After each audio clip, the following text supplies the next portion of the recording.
नमस्कार मैत्रिणींनो. संकष्टनाशन गणपती स्तोत्र. श्री गणेशाय नमः. नारद उवाच. प्रणम्य शिरसा देवं गौरीपुत्रं विनायकं भक्तावासं स्मरे नित्यमायुः कामार्थसिद्धये. प्रथमं वक्रतुण्डं च एकदन्तं द्वितीयकं तृतीयं कृष्णपिङ्गाक्षं गजवक्त्रं चतुर्थकं लम्बोदरं पंचम च षष्ठं विकटमेव च सप्तमं विघ्नराजेन्द्रं धूम्रवर्णं तथाष्टमं नवमं बालचन्द्रं च दशमं तु विनायकम् एकादशं गणपतिं द्वादशं तु गजाननं द्वादशैतानि नामानि त्रिसन्ध्यं यः पठेन्नरः न च विघ्नभयं तस्य सर्वसिद्धिकरं प्रभो.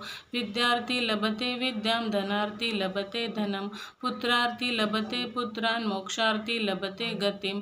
जपेत गणपति स्तोत्रं षड्भिर्मासेः फलं लभेत संवत्सरेण सिद्धिं च लभते नात्र संशयः. अष्टेभ्यो ब्राह्मणेभ्यश्च लिखित्वा फलं लभेत तस्य विद्या भवेत् सर्वा गणेशस्य प्रसादतः. इति श्री नारद पुराणे संकष्टनाशनं नाम श्री गणपति स्तोत्रं संपूर्णम्.